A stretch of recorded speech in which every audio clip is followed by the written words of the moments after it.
áńgẹ́lì tó tún mẹ̀mí àti olùgbọ́ mi rí Monday kẹta nínú oṣù karùn-ún yìí. Ọlọ́run ẹ ṣé, gbọpẹ́ gba ẹ̀yẹ wa. Mo gbàdúrà fún ọ bàbá, màmá, brother, sister, bẹ́ẹ̀ tí ń jáde lọ ní ọjọ́ Monday yìí, o ò ní kó ikú àdákú, o ò ní kó ikú àjọkú. Mo gbàdúrà agbára Ọlọ́run kó di ẹsẹ̀ rẹ mú kó tọ́ ọ sí ọ̀nà rere. Mo kẹ́ akọ wípé dá wa lóhùn ní kùtùkùtù pẹ̀lú àánú rẹ. Satisfy us early with thy mercy. Mo gbàdúrà lórúkọ Jésù Kristi. Ọlọ́run kò fi àánú tẹ Ọlọ́run bó ti jáde lọ ní ibi tí ò ti sáànú mọ́. Bàbá ò màmá brásítà mo kéde kó yìí lọ rà àánú gbà. Níbi àánú ti tán lọ rà àánú gbà. Níbi tí a sọ pé kò sáyè fún ọmọ tẹ ó yẹ lọ rà àánú gbà. Àkọ́pẹ́ àánú ṣògo lórí ìdájọ́. Níbi tí a ti dẹ pàkúté ìdájọ́ dé èmi àti ẹ ní ọ̀sẹ̀ yìí ó yẹ ká rà àánú gbà. Mẹ́líkà pọ́líà ṣètàlíà. Mo gbàdúrà lórúkọ Jésù Kristi. Ọ̀sẹ̀ yìí wàá parí ẹ̀ dáadáa. Wàá lẹ́rìí ọ̀nà kó là lágìjù fún ọ. Omi kó jáde ní aṣálẹ̀. Mo gbogbo òkúta ìdènà èyí tó ń takò ayé rẹ àti ire rẹ ní gbogbo ọ̀sọ̀ọ̀sẹ̀. Agbára tó yí òkúta kó lẹ́nu bó Jésù Kristi agbára jíde ó yẹ kó yí ìdànù. Wàá mọ̀nà, wàá rí tiẹ̀ ṣe, ọ̀rọ̀ yìí yóò dayọ̀. Jésù Olúwa wa, àmín. Orúkọ mi ni wòlíì àtẹ̀jíire owó jọrí Joseph láti Fear No Prayer Word and Ministry. Ká tó lọ sínú iṣẹ́ òní, jẹ́ kí n tètè rán ọ létí pé ní ọjọ́ Wednesday yìí a ó pàdé ní aago 11:00 sí aago 1 lórí ètò wa tí a ń pè ní Cave Adulam. À ń gbàdúrà kan lọ lórí ọwọ́ tó ń ṣiṣẹ́ ibi. Ọlọ́run kò gbẹ́ dànù wọ́n náà join wa. Mo dẹ̀ bẹ̀ ọ́ bá mi subscribe sí YouTube wa Joseph Ojori Ministries. YouTube wa Joseph Ojori Ministries. Subscribe sí jọ. To make sure pé o tún subscribe. O tún follow wa lórí Instagram, lórí Facebook àti Twitter. Ọ̀rọ̀ ẹ yóò dayọ̀. Mo mọ̀ pé lọ́dún yìí ní ilẹ̀ rẹ yóò bó èso rẹ jáde. Jáde sínú iṣẹ́ ìránṣẹ́ tí ò ní. Àkọlé rẹ̀ ló wípé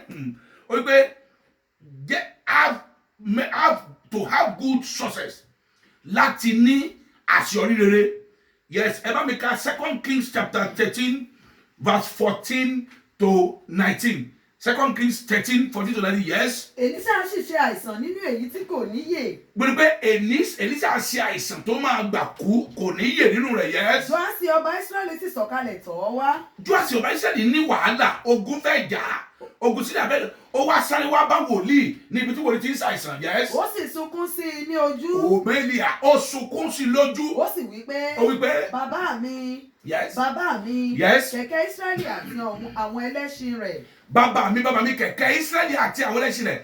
Gbogbo wòlíì ló ní slogan wọn.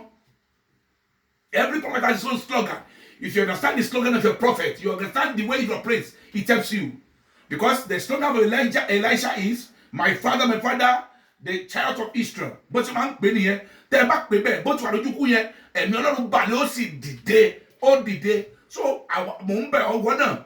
Ìwọ náà gbọ́n láti mọ̀ bó o ṣe máa rú wòlíì ẹ sókè. You should know how to stir up your prophet. You should know how to stir up your God Almighty, in everything you do. And God will bless you in Jesus' name. Yes. Èlíṣà sì wí fún pé. Èlíṣà wí pé. Mú ọrún pẹ̀lú ọfà. Lọ kó ọrún àti ọfà wá. Ó sì mú ọrún àti ọfà. Iṣẹ́ wòlíì bẹ̀rẹ̀. Ó sì mú. Mo gbàdúrà. Gbogbo ohun tó máa kó jáde ní ọ̀sẹ̀ yìí, ó yá kó pé ọ. Ìdáwọ́lé rẹ ní ọ̀sẹ̀ tó wọ̀ yìí kó yọrí sí rere. Wòlíì wípé mú ọrún àti ọfà kó sílẹ̀. Yes. Ó sì wí fún ọba Ísírẹ́lì pé. Ó wí fún ọba Ísírẹ́lì pé. Fi ọwọ́ rẹ lé ọrún náà. Ó yá fi ọwọ́ rẹ lé ọrún náà. Ó sì fi ọwọ́ rẹ̀ lé. Ó fi ọwọ́ rẹ̀ lé ọrún. Èlíṣà sì fi ọwọ́ tirẹ̀ lé ọwọ́ ọba. Àbọ̀gbọ́ wòlíì sọ fún ọba pé ó yá gbé ọwọ́ rẹ lé ọrún ọfà. Bí ọba ṣe gbé ọwọ́ rẹ lé ọrún, wòlíì náà wá gbé ọwọ́ lé ó di counter help. I join my faith with your faith. I join my hand with your hand. That this week you will be successful in the name of Jesus Christ. Gbogbo bí o ti fẹ́ẹ̀lì lọ́sẹ̀ yìí ó yá lọ páàsì mbẹ́. Mo sọ tẹ́lẹ̀ pẹ̀lú ìgbàgbọ́ ní Jésù Kristi, mo dàpọ̀ pẹ̀lú ìgbàgbọ́ rẹ. Àìsàn yẹn ó yá kó lọ. Ẹkún ọ̀sọ̀ọ̀sẹ̀ ó yá orísun ẹ̀ kó gbẹ lọ́sẹ̀ yìí. ọ̀rọ̀ ẹ̀ dayọ̀ jésù lọ́wọ́ àmì yes. ó sì wí pé ó wí pé sí fèrèsé ìlà oòrùn. ó yá sí fèrèsé ó sì ṣí. ó ní operate nínú ilé nìkan ó máa blow lọ́sẹ̀ yìí ó gbọ́dọ̀ sọ you will go out and make it this week in the name of Jesus Christ yes. ó sì ṣí. ó ṣí. nígbà náà ni Èlíṣà wí pé Èlíṣà wí pé ta. ó yá tá ọfà ó yìí sì ta. ó ta ó sì wí pé ó sì pé ọfà ìgbàlà Olúwa ọfà ìgbàlà olúwa. àti ọfà ìgbàlà lọ́wọ́ Your Síríà. next attempt is going to lead to your success in the name of Jesus Christ. Your next attempt will just say yes. àti ọfà ìgbàlà lọ́wọ́ Síríà. Àti ọfà ìgbàlà, you will receive total deliverance from the hands of your enemies in the name of Jesus Christ. Wàá rí ìgbàlà pípé àti ìdánilọ́wọ́ ọ̀tá ẹ lórúkọ Jésù yes. nítorí ìwọ ó kọlù àwọn ará Síríà ní Wòlíì Áfẹ́kì. sọ tẹ́lẹ̀ pé wàá kọlù Síríà ló bá ti dé. ní Áfẹ́kì. Ní Áfẹ́kì. títí ìwọ ó fi run wọn. Wàá sì run wọn. Ó sì That's a wí pé- prophecy. Yes, faith. I told you it's a universal currency. Mo da ìgbàgbọ́ mi pẹ̀lú tiẹ̀ mo sọ pé gbogbo ogun tó ń dààmú oorun àlá rẹ máa jẹun lójú oorun jẹun lójú àlá orísun ẹ̀gbinná dànù. Túgbọ́ o àǹtí yìí àti bọ̀dá yìí okùn tí ò lè dégi tí a yóò lè fi dé igi tó ń dè ọ́ òwú alátakùn là ń porúkọ ẹ̀ ó máa ń kọ́ ẹ lójú tó bá ti ń jáde lẹ́sprẹ́sì okùn wọnú ilé ẹ̀ mo rán iná ẹ̀mí mọ́ ó yà pálẹ̀ wọn mọ́ ohun tí ayé fi ń dè ọ́ ní Amẹ́ríkà ní Canada àní ní UK láti Nàìjíríà ó yá orísun ẹ̀ kó gbẹ́ dànù orísun ogun ayé ẹ̀ lórúkọ Jésù ó yá kó gbé dànù Jésù lọ àmín yes. ó sì wí pé ó wí pé kó àwọn ọfà náà. kó ọfà yìí ó sì kó wọn. Yes. ó sì wí fún ọba Ísírẹ́lì pé Yes. ta sí ilẹ̀. wòlíì wá sọ fún ọba Ísírẹ́lì pé kó o gba ọfà yìí máa tá sílẹ̀ yes. ó sì ta lẹ́ẹ̀mẹ́ta. ọba Ísírẹ́lì bá ta lẹ́ẹ̀mẹ́ta Ó dúró. ẹ̀mí ọ̀lẹ yes ó ti ń ṣe gbogbo tẹ́lẹ̀ kó ṣe o ṣùgbọ́n at this time ó ní kó ṣe ẹlòmíì máa ń rò pé òun gbọ́n ju wòlíì ẹ lọ ẹlòmíì máa ń rò pé òun lè ṣe é kó béèrè pé olúwa mi ẹ̀mí ló ní kí n ta béèrè kò béèrè o ó ta lẹ́ẹ̀mẹ́ta ọba ṣíwọ́ yes. ènìyàn Ọlọ́run náà sì bínú sí i. ìyẹn lọ́dún wa bínú ó sí sì i wí pé pé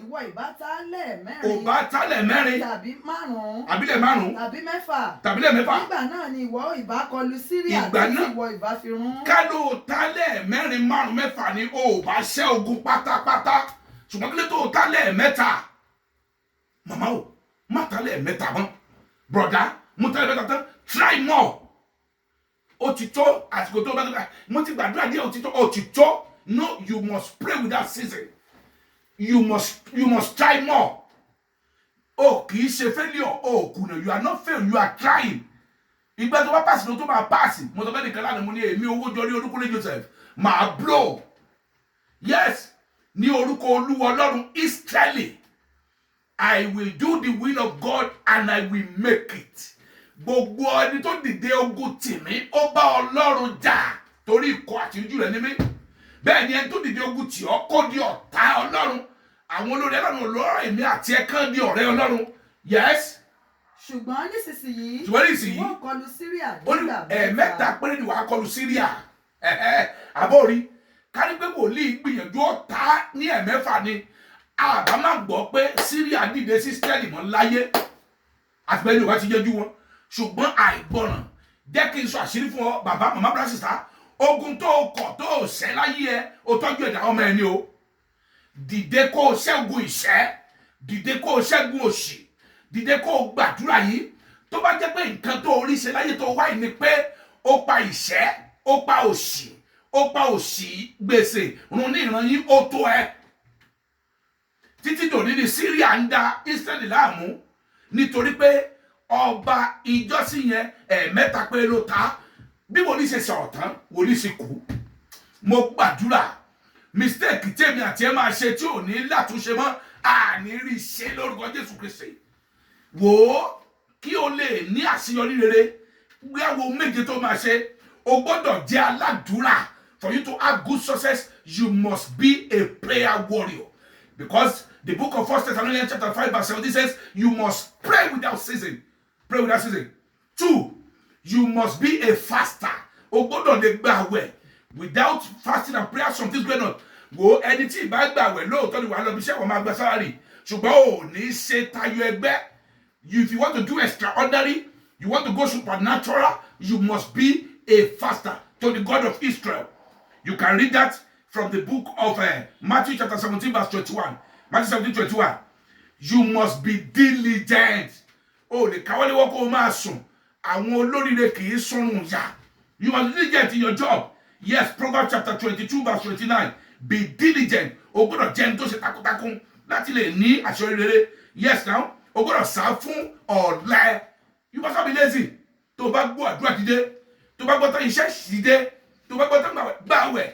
Ọ̀rọ̀ yà dayọ̀. Yes, Proverbs 24:33 says that. You must not be lazy. Don't be a procrastinator. Mama for the do for Ajola is a killer of time. Mashallah. Wo lo shalala. On ko ba pọ̀lọpọ̀ Christiani. Lo se yi ogun tó jà iná gbé mi. Bẹ́ẹ̀ ni, then you God seek godly counsel. You must seek godly counsel. Proverbs 11:14. You must be able to seek godly counsel. And if you are confused on any situation, call a very good person who is vast. Not compulsory a man of God. Somebody who has been successful in that field. Call them. Who are not going to envy you. Then call any man of God on spiritual cases. And the Lord will help you. Lastly, you must hold on to God. Hold on to your God. John 15:5. Because without him, you cannot do anything. My brother, my sister, you want to make good success? Baba mi, mama mi, we have to go back to the cross. Go back to the cross. Torí pé kò sóhun tá lè ṣe láìsí Jésù Kristi. Mo fẹ́ kó o gbàdúrà báyìí. Bóyá ẹlẹ́ṣẹ̀ ni o tí ronúpìwàdà.